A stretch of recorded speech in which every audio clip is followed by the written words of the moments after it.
Olá, então a nossa conversa a partir de agora é com o Procurador-Geral do MP Estadual, Francisco Seráfico Ferraz da Nóbrega Filho. Procurador, seja muito bem-vindo ao programa Impressões. Muito obrigado, eu agradeço o convite. Muito bem, a gente começa sempre esse programa falando um pouco da história, da carreira. Eu queria que o senhor falasse um pouco, nasceu onde? Nasceu aqui na Paraíba? Olha, nasci na cidade de Salvador, na Bahia, mas toda a minha família é paraibana, com origem na cidade de Santa Luzia, aqui na Paraíba. E desde os 3, 4 anos eu vim à Paraíba e foi aqui que me criei e me considero um paraibano. E desde 2003 eu ingressei aqui na instituição aqui do Ministério Público. Antes de ser promotor de justiça, eu também fui agente concursado, temporário do IBGE, auxiliar de auditor do Tribunal de Contas do Estado e vereador no município de Santa Luzia, no período de 2001 a 2003. Interessante. Se formou em Direito aqui em João Pessoa? Me formei em Direito no ano de 2002, passei no concurso em 2003 e no ano de 2008 eu ingressei no mestrado na Universidade Federal da Paraíba e concluí no ano de 2010. Eu, assim que me formei, logo depois abri o concurso de promotor. À época não tinha essa exigência de 3 anos de formado e coincidiu o concurso também ser muito rápido.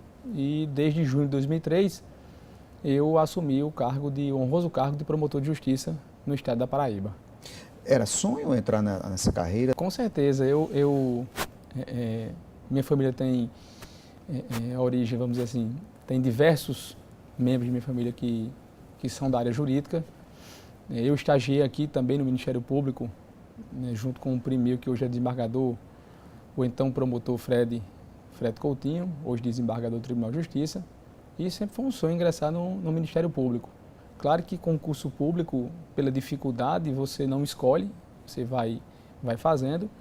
Mas eu também passei em outros concursos, como procurador do município de Fortaleza, advogado da União, procurador federal.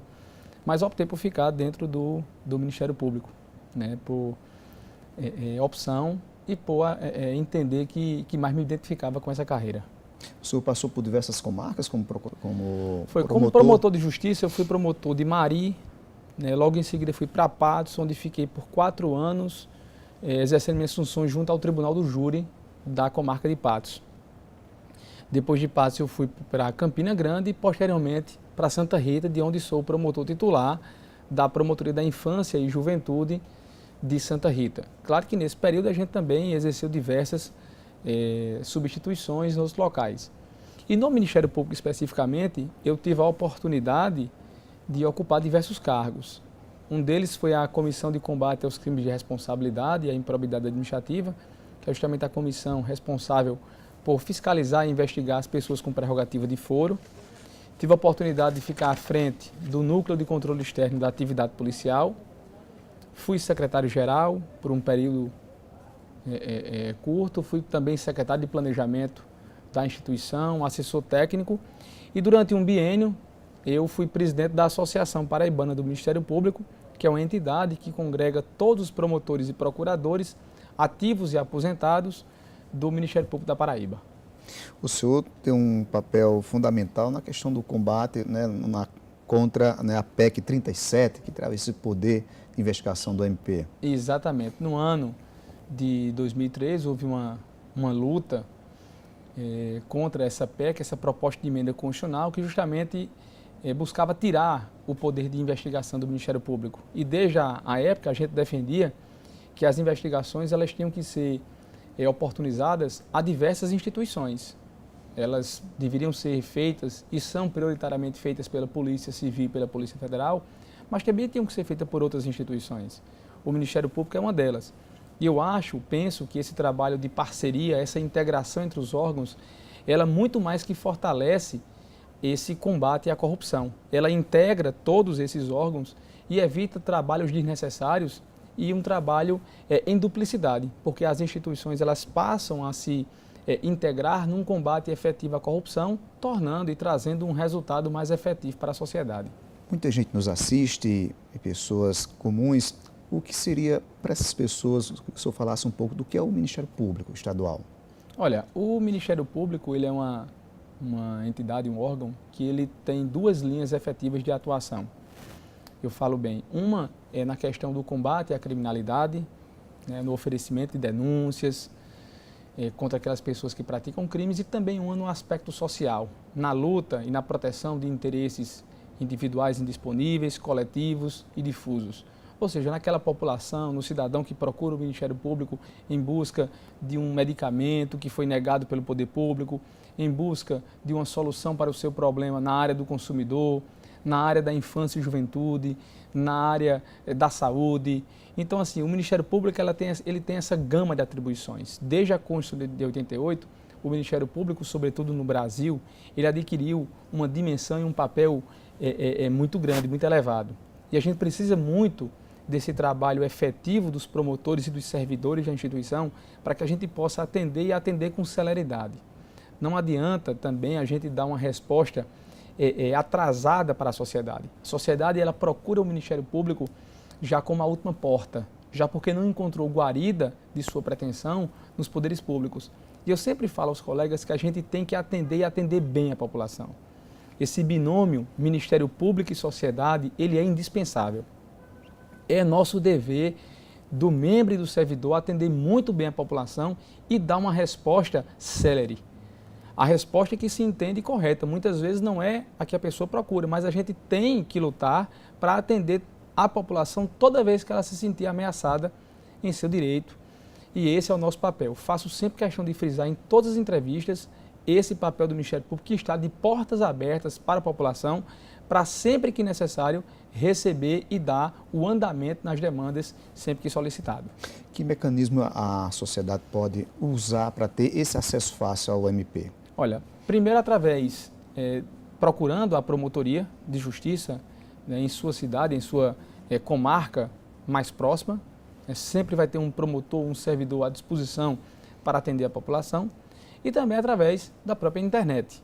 A população pode encaminhar denúncias, seja através da própria ouvidoria ao Ministério Público, seja através de nossos meios de comunicação, de telefone, internet, qualquer das formas que a população entender conveniente, ela pode procurar o Ministério Público. E todas essas demandas, digo, todas elas são dadas uma destinação. E o nosso papel é que esse andamento seja dado de forma célere. Isso é o nosso objetivo, para que a população tenha efetivamente uma justiça num prazo razoável. Ao uso da tecnologia da informação e tudo isso? Com certeza.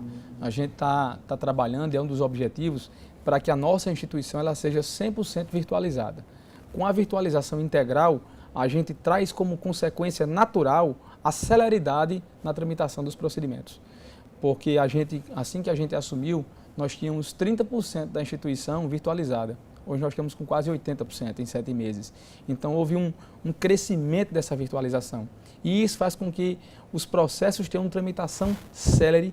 Por quê? Porque nós conseguimos verificar o andamento de cada procedimento, a gente recebe as informações sempre que um procedimento ultrapassa de qualquer prazo, e a gente pode dar suporte onde existe o maior número de procedimentos para que não haja qualquer atraso no seu andamento. É esse o nosso objetivo, é monitorar todos os procedimentos em tramitação no Ministério Público e também, que é importante, monitorar as ações. O Ministério Público também tem que passar a monitorar todas as ações que são ajuizadas, denúncias, ações civis públicas, porque não adianta ingressar com a ação e não ter o acompanhamento efetivo.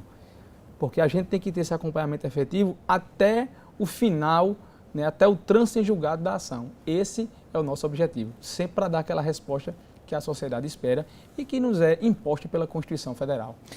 De uma certa forma, seria a pessoa, um exemplo, tem uma denúncia a fazer, vem ao MP, faz essa denúncia e aí há um processo de investigação com relação a essa denúncia. Exato. A população procura o Ministério Público, faz uma reclamação, uma notícia. Essa notícia ela pode ter um aspecto, um conteúdo criminal e pode ter um conteúdo que não seja criminal, seja um conteúdo cível, numa busca ao medicamento, num problema relacionado ao idoso, ao deficiente. O Ministério Público instaura um procedimento, faz uma investigação, muitas vezes essa investigação ele pede apoio de outros órgãos, como é o caso da própria polícia ou de órgãos demais do Estado, o próprio Tribunal de Contas, Controladoria, diversos órgãos que são parceiros do Ministério Público. E ao final dessa investigação, a gente dá a resposta à sociedade. Olha, esse procedimento ele não foi verificado, nenhuma irregularidade, e comunica à população o resultado. Em sendo verificada qualquer indicativo, o Ministério Público adota as providências que podem ser desde um acordo, um termo de ajustamento com um determinado órgão público ou mesmo com o oferecimento de uma ação civil pública ou de uma denúncia. Procurador, a gente nota, é bem notável isso, é que entre tanta crise e tanta desconfiança no nosso país, mas o Ministério Público é visto com muita aceitação, com muita confiança. Por quê? Olha, eu acho que isso vem fruto de um trabalho. O Ministério Público ele sempre tem que andar lado a lado com a sociedade.